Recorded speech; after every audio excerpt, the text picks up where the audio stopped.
আসসালামু আলাইকুম। আশা করি আল্লাহর রহমতে সবাই ভালো আছেন। আজকে আপনাদের সাথে শেয়ার করব পুলি পিঠা রেসিপিতে। আজকে পুলি পিঠা হচ্ছে আমি তৈরি করব আটা দিয়ে। নরমালি পুলি পিঠা তৈরি করে হচ্ছে চালের গুঁড়া দিয়ে, তা আমি আটা দিয়ে বানাবো। খুবই সুন্দর এই পুলি পিঠাগুলো। তো ভিডিওটি না টেনে পুরোটা দেখার অনুরোধ রইল। এখানে আমি চুলার মধ্যে একটা পাতিল বসিয়ে দিয়েছি হাফ কাপ গুড়। আপনারা নারকেল যতখানি নেবেন তা আন্দাজ করে হচ্ছে গুড় দিবেন। দিয়েছি একটা এলাচ আর হচ্ছে 2 পিস দারুচিনি। এখন দিয়ে দিব হচ্ছে একটু পানি। আমি এখানে 1 টেবিল চামচ পানি দিয়েছি গুড়গুলো হচ্ছে গলিয়ে নেওয়ার জন্য। তো গুড় গলে বলক আসার পরে আমি দিয়ে দিয়েছি এখানে নারকেল। এইভাবে যদি আমরা নারকেলের পুর তৈরি করি তাহলে হচ্ছে পুরটা খেতে ভীষণ ভালো লাগে। এখন আমি দিয়ে দিব 1 টেবিল চামচ সুজি। আপনারা নারকেলের পুরের সাথে সুজি দুধের গুঁড়া দেওয়ার চেষ্টা করবেন, তাহলে খেতে ভীষণ ভালো লাগে। দিয়েছি স্বাদ মতো লবণ। তা আমি হচ্ছে পানিগুলো শুকিয়ে আঠালো আঠালো হলে নারকেলের পুরগুলো নামিয়ে নেব।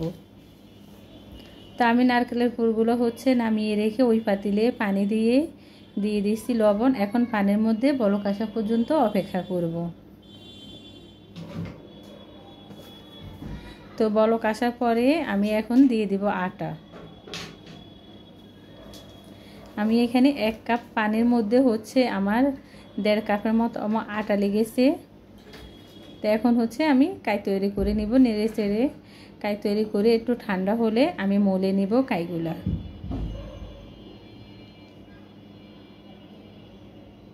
তো একটু ঠান্ডা হলে আমি কাইগুলা মলে নিব, একবারে ঠান্ডা করব না। তা আমি কাইগুলা একবারে ভালো করে মলে নিয়েছি।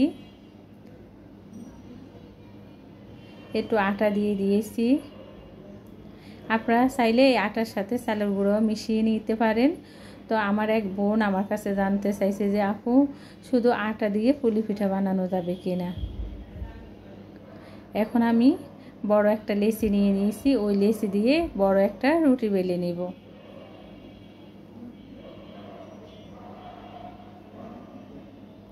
তো আমি একটা রুটি বেলে নিয়েছি। রুটিটা একবারে পাতলাও না আবার মোটাও না। তা আমি দিয়ে দিয়েছি ওই যে নারকেলের পুর। এখন এই দিক থেকে হচ্ছে আমি বাঁশ দিয়ে দিয়েছি। এই জিনিসগুলো হচ্ছে আপনাদেরকে দেখে বুঝে নিতে হবে।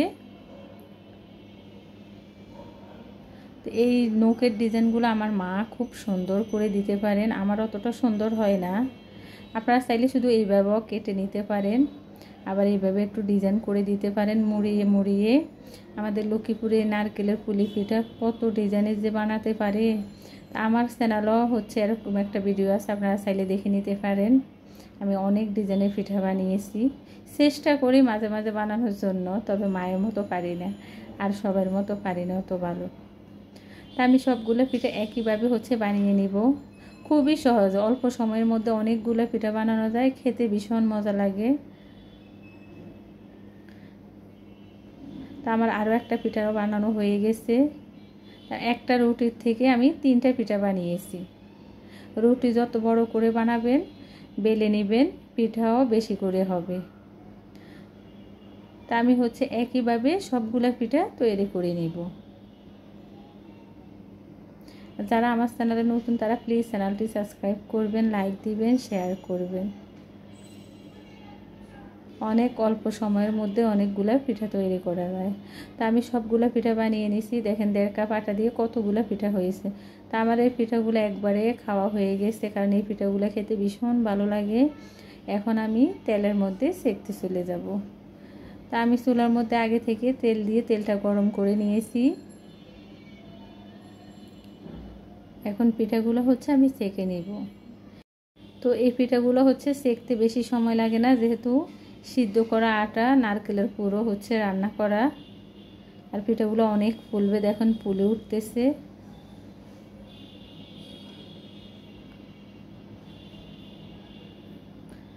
আমাদের হচ্ছে লক্ষ্মীপুরে বিয়ের পরে নতুন বউয়ের সাথে এমন অনেক পিঠা দিতে হয়। তো ওইগুলো হচ্ছে এই ডিজাইনের করে না, বিভিন্ন ডিজাইনের তৈরি করে নারকেলের পুর দিয়ে।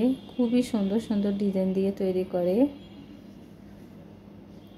600, 700, 1000 যেভাবে পারে পিঠা দিতে হয়। তা আমি হচ্ছে পিঠাগুলো এই ফিট ওই ফিট করে বেজে নিব।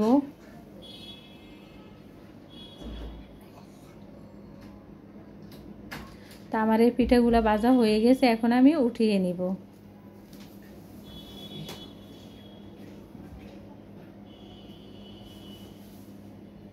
আমি একইভাবে সবগুলা পিঠা ভেজে নিব। আপনারাও একবার এই প্রসেসে তৈরি করবেন, খুবই সহজভাবে আমি দেখানোর চেষ্টা করেছি। একবার দেখলে যে কেউ বানিয়ে নিতে পারবেন। তো আমার এই পিঠাগুলো ভাজা হয়ে গেছে, অতটা কড়া ভাজতে হয় না, ব্রাউন কালার হলে উঠিয়ে নিব। তো এই পিঠাগুলো ভাজা হয়ে গেছে, এখন আমি উঠিয়ে নিব। তো আমি একইভাবে সবগুলো পিঠা ভেজে নিব।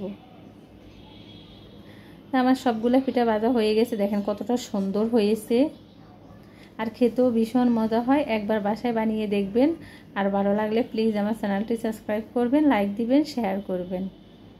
তো সবাই ভালো থাকবেন, আল্লাহ হাফেজ।